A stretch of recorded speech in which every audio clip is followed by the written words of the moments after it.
Merci d'accueillir Florian Gauthier, d'une part. Bonjour, merci. Et Monsieur Stéphane Gillier, d'autre part. Bonjour, merci. Tous deux de la société Barracuda Networks. Et vous allez nous parler, messieurs, du DMARC. Tout à fait, de l'authentification des emails. On va revenir sur des principes généraux et puis voir ce qu'on peut proposer également. Voilà. Eh bien, c'est parfait. C'est à vous, messieurs. Eh bien, merci beaucoup. Donc, bonjour à tous. Donc, aujourd'hui, on va aborder ce sujet avec vous sur les emails. Donc, les emails ont été créés il y a une petite trentaine d'années. Aujourd'hui, c'est ce qui représente le plus donc, notre flux de travail quotidiennement. Et avec ces emails, en fait, avec la création du courrier électronique, eh bien, plusieurs menaces sont venues au fil du temps. Donc, on a retrouvé les plus connus, donc tout ce qui va être spam, les attaques de type phishing, les attaques de type spear phishing et business email compromission, et aussi donc tout ce qui est ransomware. Donc le courrier, en fait, par rapport à cela, a reçu plusieurs moyens de protection finalement pour permettre d'identifier que la personne qui envoie le mail est une personne légitime. L'inconvénient, c'est que ces mesures de vérification qui ont été introduites au fil du temps ont peut-être parfois desservi le service de messagerie. Donc, parmi ces mesures de vérification qui ont été introduites, on retrouve notamment tout ce qui a été blocklist, les RBLL, les tags externes aussi, pour identifier les mails provenant de l'extérieur de l'organisation. On retrouve notamment le SPF, Sender Policy Framework, ainsi que le DKIM. Donc,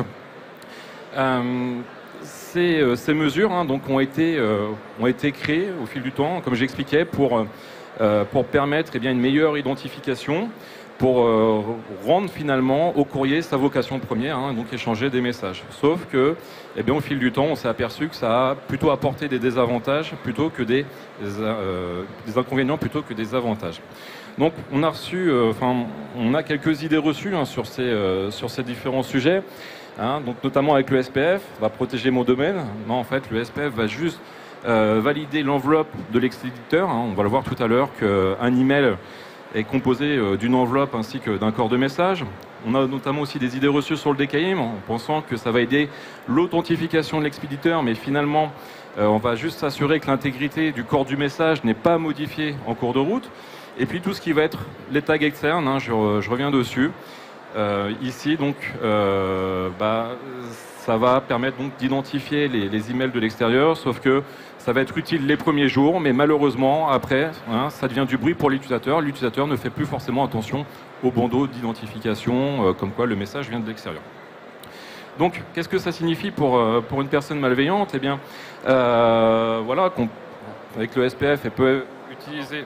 Pardon. Hop. Avec le SPF, en fait, on peut utiliser un domaine qui est mal configuré pour envoyer du courrier, voilà, tout simplement. On a aussi le DKIM pour ajouter de la légitimité au niveau de l'attaque. On peut imiter une signature DKIM pour justement passer ce test-là. Et puis avec les tags externes qui peuvent servir à des attaques d'ingénierie sociale. Voilà, je prétends envoyer un mail depuis ma boîte perso pour essayer de récupérer des informations ou demander à la personne de réaliser un certain nombre d'actions. Voilà.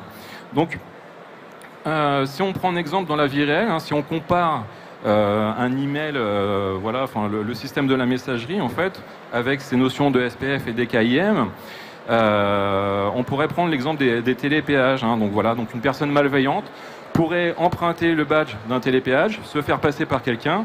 Il n'y a pas vraiment de réel mécanisme en fait, d'authentification. En fait, c'est plus un moyen de dire qui on est plutôt qu'un système de vérification de l'identité. Et donc, c'est ce qu'on retrouve en fait, avec le DKIM et le SPF lorsqu'ils sont mis en place tout seuls sans DMARC. Donc, comment pallier à cela ? En fait, l'idée, ça serait tout simplement d'authentifier la transaction. Donc voilà, si on prend l'exemple du télépéage, une pièce d'identité, une photo permettrait d'identifier que le badge est bien associé à la bonne personne et que du coup, on est bien autorisé à emprunter la route. Et c'est un petit peu finalement ça va être le même parallèle en fait avec les emails et la partie des marques. Donc c'est ce qu'on va faire avec le démarque. On va s'assurer que les emails authentifiés du propriétaire du domaine expéditeur ont été validés via un processus d'alignement.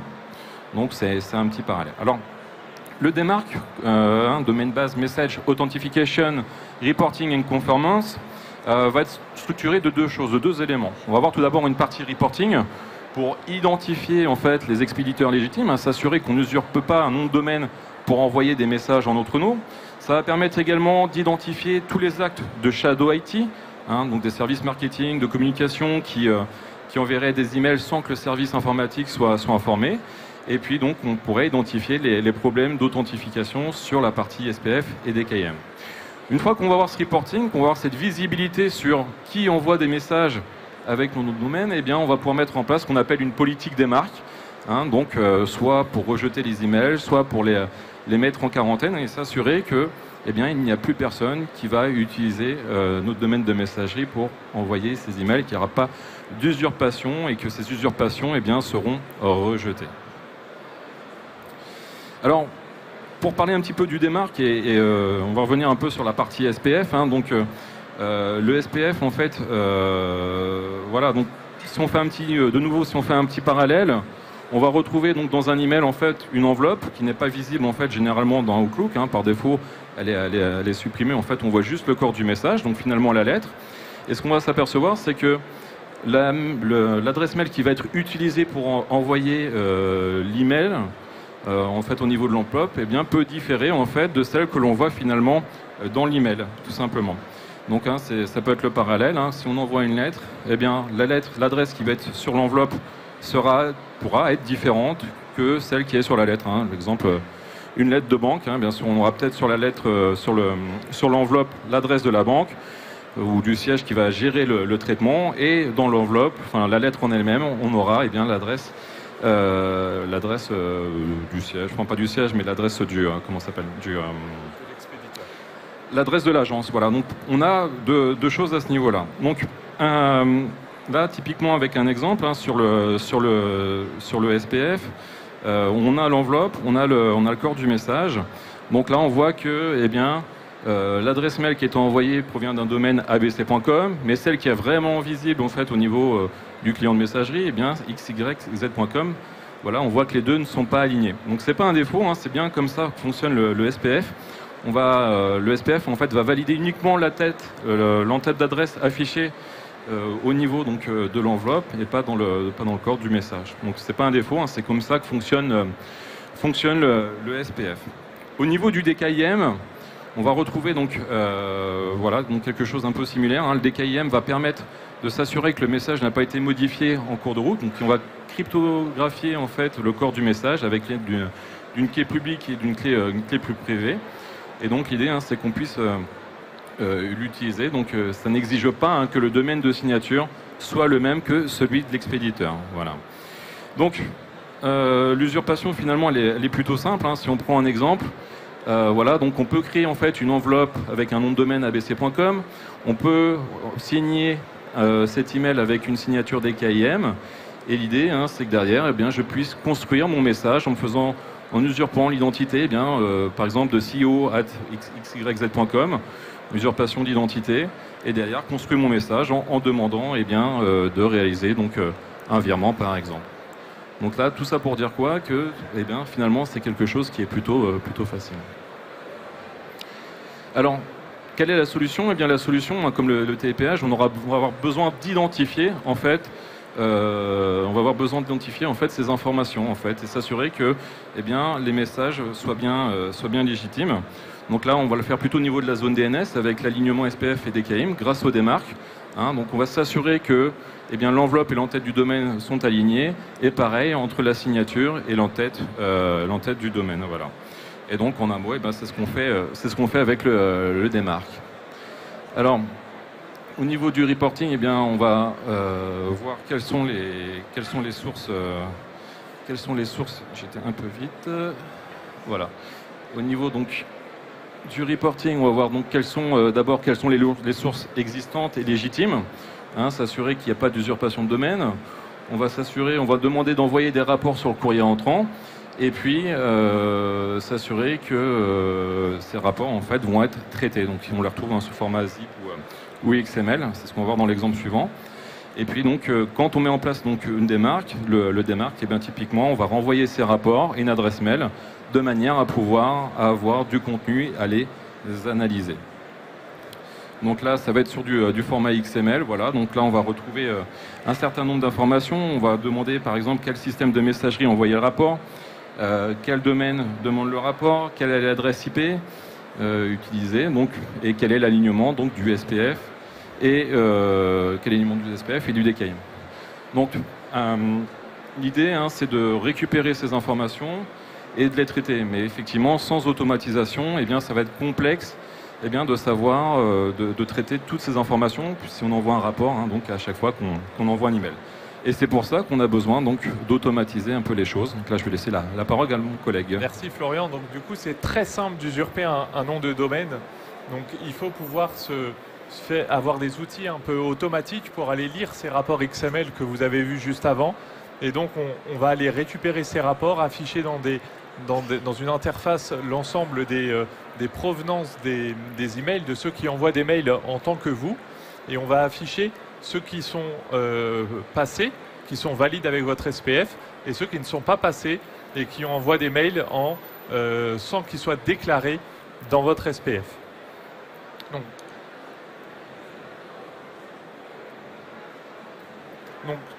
sur les... au niveau de la politique des marques, donc il faut absolument que chaque expéditeur, quand vous protégez votre nom de domaine, chaque service soit bien aligné quand vous envoyez des noms de domaine. C'est important. Souvent, les sociétés de plus en plus maintenant splitent leur nom de domaine de production de leur nom de domaine marketing ou d'autres noms de domaine pour avoir comme ça des sous-domaines et ne pas avoir la propre politique des marques DKIM SPF pour le nom de domaine et qu'elle ne soit pas polluée avec des marketing qui envoient plein de mails en masse. Donc c'est important que depuis, on verra sur un autre slide que Google a imposé au 1er janvier des restrictions. Donc c'est important que votre nom de domaine soit propre à ce niveau-là. Donc tout simplement, on va rajouter un champ dans votre politique des marques de façon à rediriger les rapports vers nous et on va ensuite les analyser. Donc sur cet enregistrement, on a plusieurs possibilités. Soit on peut le mettre en lecture seule, ou alors on peut le mettre en quarantaine, ou alors on peut le mettre en reject. Et à ce moment-là, vous pouvez indiquer qu'est-ce qui se passe si jamais quelqu'un envoie un mail en votre nom sans avoir une politique DKIM ou SPF de valider. Donc c'est vous qui pilotez la phase de mise en place. C'est une phase qui est très facilement mise en place et vous pouvez passer de lecture seule à rejeter en quelques clics. Donc oui, je le disais, donc, depuis le 1er février, vous avez Yahoo et Google qui ont mis en place des exigences de sécurité sur vos noms de domaine. Donc il faut que vous ayez des enregistrements valides en fonction de si vous envoyez plus ou moins de 5000 emails, 5000 messages. On va vous imposer soit d'avoir le SPF et le DKIM, ou le SPF ou le DKIM. Ça va dépendre des différents acteurs, mais ça va forcer les gens à avoir un SPF valide parce que de plus en plus, les sociétés n'ont pas assez de SPF valide. Et ça, c'est très important pour cette année, en tout cas, d'agir sur cette propreté. Donc, comment commencer? Donc, dans un premier temps, on va mettre un outil en place qui va aller réceptionner les rapports. Comme ça, vous aurez une cartographie de qui envoie des mails en tant que vous, quels sont les serveurs qui sont autorisés ou pas à envoyer des mails en tant que vous. Donc, avec un simple outil et une interface web très ludique, on va pouvoir vous afficher tous ces rapports de façon à ce que vous puissiez vous y retrouver un peu dans tout ce fouillis que peut être le SPF, le DKIM et le démarque. Donc on a comme ça des interfaces qui sont très claires pour afficher l'ensemble des remontées de qui envoie des mails en tant que vous. Et bien sûr, le DKIM, démarque, SPF n'est pas assez suffisant. On a besoin d'avoir des protections aussi sur Microsoft 365 pour aller avec les API, vérifier s'il n'y a pas d'arnaque au président, vérifier s'il n'y a pas de vol de mot de passe, vérifier s'il n'y a pas des spear phishing, plein de tentatives d'attaque, parce que Microsoft est très très ciblé, est une des messageries les plus ciblées.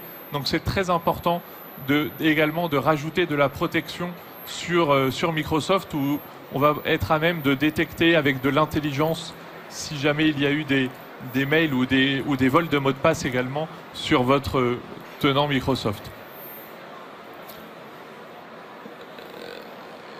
Donc ça, c'est sur les dernières nouveautés avec l'intelligence et le machine learning, où on a rajouté depuis déjà plusieurs années cette partie d'intelligence sur nos solutions qui viennent en plus de la sécurisation du démarque.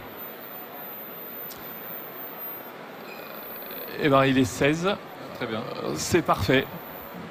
Merci à vous. Merci pour bien. votre écoute. Et puis, n'hésitez pas. On est juste sur le stand à côté.